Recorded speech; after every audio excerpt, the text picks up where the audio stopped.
Hi, fifth graders. It's Mrs. Clark, and I know you have all been bothering me to add some more stuff to my YouTube channel. Mrs. Clark's Adventures in Learning. I don't know what I named it, but I do love reading out loud, and I don't get to read out loud to my daughter anymore because she is now just reading on her own. So I can take advantage and share some of my favorite books that I have read out loud with my daughter or to other classes with you. And so I was going through my bookshelves today, and I just can't decide on the ones that I want to read first. So this one is called Among the Hidden, and it's by Margaret Peterson Haddix. And it's called Among the Hidden. And I read it to a sixth grade class and they loved it. They would never want me to stop reading. Just kind of like you guys don't want me to stop reading when I'm reading The War That Saved My Life. There's also this book called Tunnels, which I have never actually read out loud to anybody, but I devoured this whole series, and I thought it was a really great series, kind of Middle Earth, it was fun, and it kept me entertained. This has got to be one of my all-time favorites that I've read with Emily. It's called A Tale of Magic, and I recommended it to your parents during parent conferences. Even though I'm the math teacher, I couldn't help but recommend some reading books too. So I want to read that one to you. And then there's this beautiful book. Oh, I love this book. This is called Elsewhere. And it just is so interesting in the narrator's point of view and perspectives and foreshadowing and getting you thinking outside the box.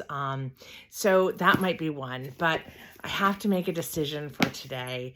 So, what's it going to be? I just don't know. I think I'm going to start with a small one, and that way we can get into the big one. And you'll have to pardon me. I went to get my little setup all together, and I realized that my little video recorder arm is a bit broken. So we are going to start with Among the Hidden by Margaret Peterson Haddix. And there is a whole series. It goes among the imposters, among the betrayed, among the barons, among the brave, among the enemy, and among the free. So if you really like this, you are welcome. I'm sure Mrs. Beck has the rest in hers. So that's already been 2 minutes, and I don't have my little dancers to do story time with Mrs. Clark. And I know that you're probably all doing it, but let's get started with the New York Times bestseller, Among the Hidden. Love this story. Chapter 1. Not a lot of pictures here. And I don't have my reading glasses on. Oh, they're nowhere near. So, oh well, guess we're just going to go for it. He saw the first tree shudder and fall, far off in the distance. Then he heard his mother call out the kitchen window, "Luke, inside, now!" He had never disobeyed the order to hide, even as a toddler. Barely able to walk in the backyard's tall grass, he had somehow understood the fear in his mother's voice. But on this day, the day they began taking the woods away, he hesitated. He took one extra breath of fresh air, scented with clover and honeysuckle, and coming from far away, pine smoke. He laid his hoe down gently and savored one last moment of feeling warm soil beneath his bare feet. He reminded himself, I will never be allowed outside again. Maybe never again, as long as I live. He turned and walked into the house as silently as a shadow. He might never be allowed outside his house ever again. Could you even imagine that? Why? He asked at the supper table at night.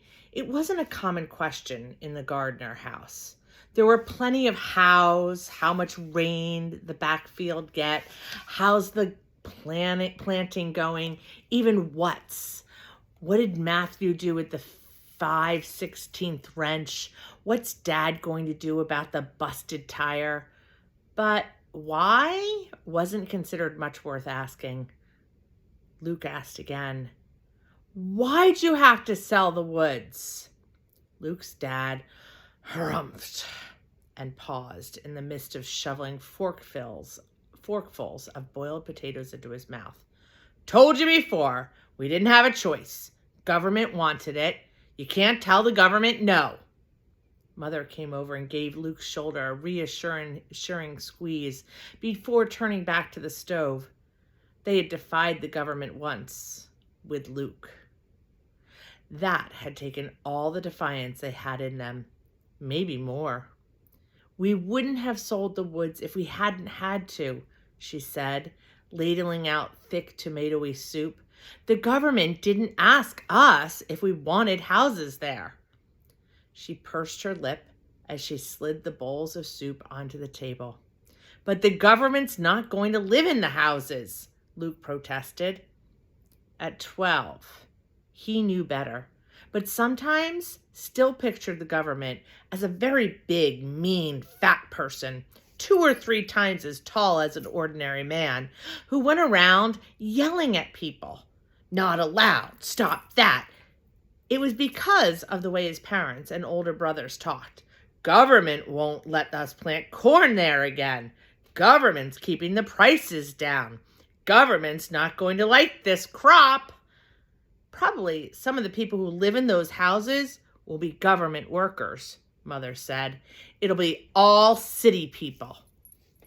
If he'd been allowed, Luke would have gone over to the kitchen window and peered out at the woods, trying for the umpteenth time to picture rows and rows of houses where the firs and maples and oaks now stood, or had stood. Luke knew from a sneak peek right before supper that half the trees were now toppled. Some already lay on the ground.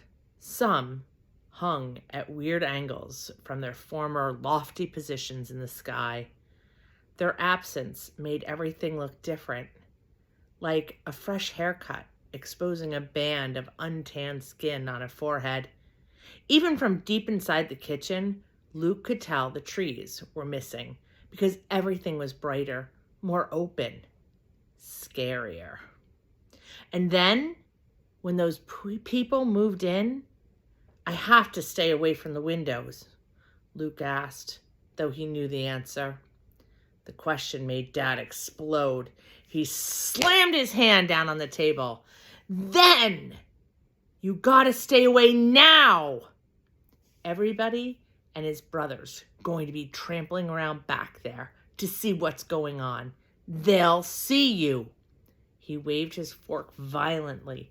Luke wasn't sure what that gesture meant, but he knew it wasn't good. No one had ever told him exactly what would happen if anyone saw him. Death? Death was what happened to the runt pigs who got stepped on by their stronger brothers and sisters. Death was a fly that stopped buzzing when the swatter hit it. He had a hard time thinking about himself in connection with the smashed fly or the dead pig gone stiff in the sun. It made his stomach feel funny even trying. "I don't think it's fair we've got to do Luke's chores now," Luke's older brother Mark grumbled. "Can't he go outside some? Maybe at night?" Luke waited hopefully for the answer, but Dad just said no without looking up. "It's not fair," Mark said again. Mark was a second son, the lucky son, Luke thought when he was feeling sorry for himself. Mark was 2 years older than Luke and barely a year younger than Matthew, the oldest. Matthew and Mark were easily recognizable as brothers, with their dark hair and chiseled faces. Luke was fairer, small-boned, softer looking. He often wondered if he ever looked tougher, like them. Somehow he didn't think so. "Luke didn't do nothing. No how," Matthew jeered. "We won't miss his work at all." "It's not my fault," Luke protested. "I'd help more if..." Mother laid her hands on his shoulders again. "Hush," All of you, she said. Luke will do what he can. He always has. The sound of the sound of tires on their gravel driveway came through the open window. Now who? Dad started. Luke knew the rest of the sentence. Who could that be? Why were they bothering him now? His first chance all day to sit down. It was a question Luke always heard at the end from the other side of the door. Today, skittish, because of the woods coming down, he scrambled up faster than usual, dashing for the door to the back stairs. He knew, without watching, that Mother would take her plate from the table and hide it in a cupboard, would slide his chair back into a corner so it looked like an unneeded spare. In 3 seconds, she would hide all evidence that Luke existed, just in time to step to the door and offer a weary smile to the fertilizer salesman or the government inspector or whomever else had come to interrupt their supper. That's the end of chapter 1. See you next time.